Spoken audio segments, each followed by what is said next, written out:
Behind the Dish is sponsored by DBAT. Check out dbat.net for baseball and softball products, franchise information, and to find a location near you. And now your host, John Piper. Well, welcome to another segment of Behind the Dish here at the 75th Annual American Baseball Coaches Association. I'm John Piper, and so pleased to be joined by the legendary baseball coach and mind. He's done so much in the game and has crossed over into football as well. Lifetime Achievement winner, featured on the Dan Patrick Show, 11 years with the Texas Rangers, Dr. Tom House. Welcome to the show. Thank you, John. You've done your homework. Yes, sir. It's such a pleasure. I know you've worked with some of our DBAT folks. I know Kate Griffiths sitting right here behind you. You guys go back a long way. Some of the things you've done in the game, some of the breakthroughs, you're known as really the father of pitching mechanics and bringing technology into the game. Can you talk a little bit about how you got started in that? Maybe back up to your playing days a little bit. Well, John, it turns out that, believe it or not, I was just kind of a marginal big leaguer. And when you're 10th, 11th man on a 10-man pitching staff, you're always looking for ways to get better, or trying to figure out why you get people out or not. And I hit the crease perfectly between old school and where we are with new school today, where technology started showing up.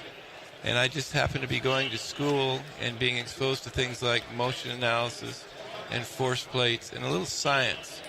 So that's how it got started. We talked to a lot of coaches and players about continual learning, and all the coaches that are here at the ABCA are going to these talk tracks, and they're learning from other like-minded coaches. And I'll applaud you, Dr. House. You continue to learn and go back to school and get better, and you're probably still learning new things as we speak. It boils down to, if you're not trying to get better every day, it's time to go home and stay home. So that's kind of where we are, and I try to surround myself not only with my personal friends, but through the NPA and 3D QB with really smart young people that also are trying to get better. And that combination, I think, helps the kids down the line. Now, you make your home in Southern California. You played at USC. A great place to play baseball, by the way. The weather's hard to beat, right? Yes, it's pretty nice there. And, you then went on to play professionally for multiple teams, and then coached actually right down the road here at the Texas Rangers for 11 years. You're noted as really impacting Nolan Ryan, the Hall of Famer, late in his career. I think at age 39 you started working with him. Yes, sir. You got those. You really have done your homework. I'm impressed. And Nolan came to the Rangers for basically 1 year because he thought he was pretty much done. And as luck would have it, that 1 year turned into 9 years. And that's why he went into the Hall of Fame as a Texas Ranger. The bottom line was he was a better pitcher from age 39 to 47 than he was from age 19 to age 39. So it turned out really good for both sides. What are some of the things, a guy like Nolan Ryan, that, like you mentioned, Tom, that felt like maybe he just had 1 year left, and you, I wouldn't say resurrected his career, but you extended his career.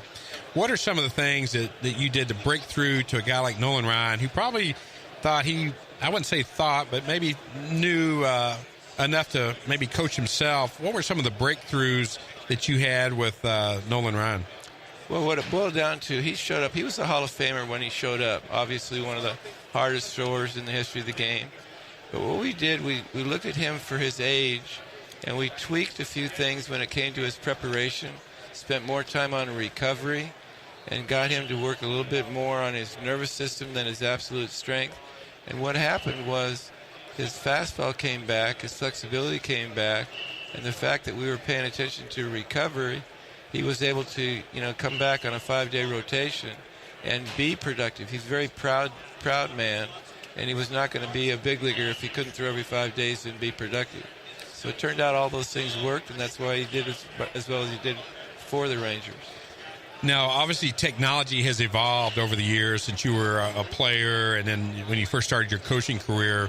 Can you talk to our audience a little bit about how technology and big data, in any industry, they talk about big data and how that's playing a role both with pitchers, and now you're doing some work with hitters. John, that's a great setup for me right there. We got involved with three-dimensional motion analysis in the late 80s, actually just before Nolan Ryan came to the Rangers, and it allowed us to see at 1,000 frames a second what our eyes were only looking at 40 frames a second. And with that, we figured out some of the teaches that we were giving our young athletes weren't quite what they should be. So because we had better identification of movement, we got better with our instruction. And then during that same time frame, we got smarter about the way that pitchers trained their strength to be functionally strong rather than absolute strong. And that combination of mechanics and strength was the reason that Nolan's longevity ended up being what it was. What are there some other pitchers that really jump out for our audience that you work with, maybe later in the career where maybe they signed just a one-year deal to prove themselves, much like a Nolan Ryan, not to prove themselves, but that you've worked with over the years, Tom, that saw a breakthrough like Nolan Ryan? Well, let's do it this way. The guys that I got involved with when they were on the younger side of their career, like a Cole Hamels, he's a perfect example of a youngster that probably wouldn't have thrown as long as he is right now. We took a skinny left-hander that had broken his arm when he was a junior in high school, and he's been with three different organizations. But now he's 34 and probably looking at, with the Cubs, another big contract, and he's very productive. So we've given in a different look longevity to a youngster on that end. Obviously, if you go around baseball, we probably, through the NPA or myself, work with 2 or 3 pitchers on every major league staff, so you can pick accordingly. Because of the information and the instruction, the science-based research, the measurables and the quantifiables, and the fact we can teach with it, I think we've had a thumbprint on a lot of young athletes. Yeah, you just mentioned NPA, National Pitching Association, that you've founded. If you could share a little bit about how that came together and the impact you're having and the people in the organization. I know you have quite a few people that are impacting pitching across the country with the NPA. Well, you're dead on with this assessment also. As one coach, I can touch X amount of people. But if I've got 25 or 30 young coaches working with me around the country that have the same philosophical bent, the same commitment to helping kids stay healthy as well as perform, then it scales a lot better. And that's what we've got going on right now. It's a very similar concept to D-bats, except we're on the pitching side of the equation. Now, spin rate, there's quite a few vendors here at the American Baseball Coaches Association Conference. Technology's everywhere. I don't know if you had a chance to go around the exhibit hall floor much, but lots of apps, lots of technology measuring spin rate and different types of things, rotational axis. Are there any tools that you've seen come out in the last year or two that can further help you as a coach in developing pitchers that you haven't already seen? I'll tell you what, we talked earlier, we hit the perfect crease with technology. There's a lot of companies out there that can measure things like spin rate and drag crisis and, late movement and bat path and ball path, all those things. The key is, can it be taught? So what my goal is, what our goal with the MPA and hopefully with D-bats, is that not only can we measure it, but we come up with a deliverable, a teachable, so that these young athletes can actually make it theirs. And that's what we're after right here. So the technology is awesome. The technology without a teach doesn't work.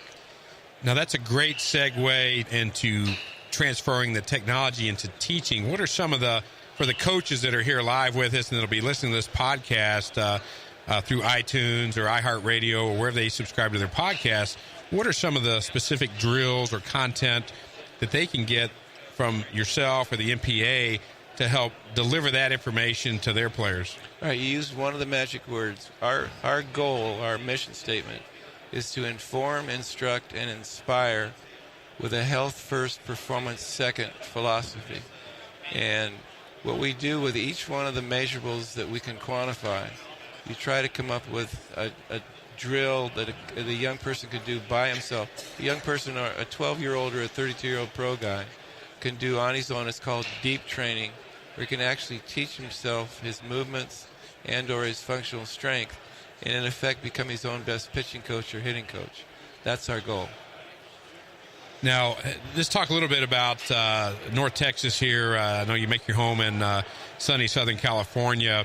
What was some of the things that you miss about living here in North Texas? Well, what I really miss is the people. They're real people. When you live out on the West Coast, there's people, but they're kind of plastic.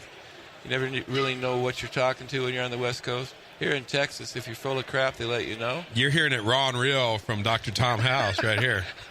It's the truth. I love Texas. So does my wife. Yeah, friendly people. Like I said, Midwestern values, starting here and going up through Oklahoma, and we had Robbie Wine on here earlier. Houston Astros draft pick, and he was a catcher, but he talked about some of the same things. He was from Philly. His dad played for the Philadelphia Phillies, so deep baseball family. And it's always good to get back to Texas, right? It is. It really is. Well, hey, I know you're doing some work now with hitting as well. Spin rate, bat speed versus bat quickness, pitch recognition, decision prediction. Can you talk to our audience? Everyone knows you as the pitching guru and the throwing guru to the NFL quarterbacks.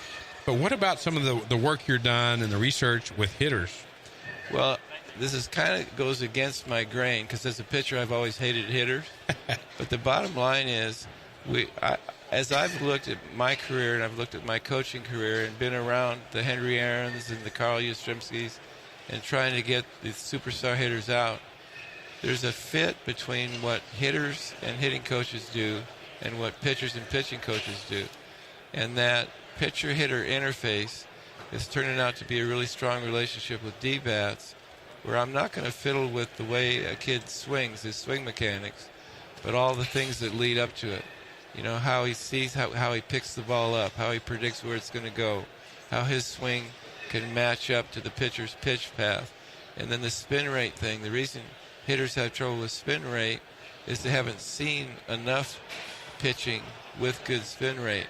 So to find a cross-specific drill that will help a pitcher and a hitter at the same time kind of speeds up the learning process for everywhere from youth ball all the way up to professional ball.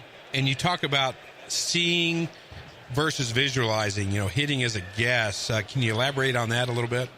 Yes, if you're seeing something, it's like if you look around the audience here, you can pick out someone and look at them, and you can see in your peripheral vision all kinds of other things. But if you look at that individual and you close your eyes, you can only see the individual and not the stuff that's going around. So when they say hitting as a guess, a hitter goes to the plate kind of visualizing what a pitch is and where it's going, and that's what he swings at. If he tries to see it, too much input, and it kind of compromises what he does to put the bat on the ball. Now, you mentioned Hank Aaron. Y'all were on the same club when he set the new home run record, and I've heard your story before, but I'd like for you to share it as vivid as you can remember it, Tom, when you were out there in that bullpen, and he set some pretty special history there that night. Well, April 8th, it was a Monday. I think it was about 8:45 at night. Al Downing was on the mound with the Dodgers, and he threw a fastball outside third, and Henry hit ball to left field over the fence, and it came to my area code. There were 9 guys in the bullpen, and we all had about 10 feet that was our territory. If I would have stood still, the ball would have hit me in the forehead. So the ball came to me, I caught it. The next thing I remember was being at home plate. He's hugging his mother, and I'm trying to give him the ball. To be honest with you, he didn't even know who I was. But I said, "Here it is, Hammer." And he said, "Thanks, kid." Kind of got pushed out of the way. That ball got me in the Hall of Fame, and it ended up with a friendship with Henry Aaron. And that little piece right there allowed me to be where we are right now, talking about hitters and pitchers at the same time. Well, and then you've taken your career in a different direction. I want to understand in our audience how you started working with NFL quarterbacks, and you're working. You have worked with some of the premier quarterbacks, Drew Brees, Tom Brady, many others. We want to hear. We're right here. The Dallas Cowboys play tonight, so talk a little bit about the quarterback work you've done with the NFL, the 3D QB program. John, you really have done your homework. I'm telling you right now. I'd like to say this quarterback thing was well planned out. just luck of the draw. It turns out that Drew Brees was a neighbor of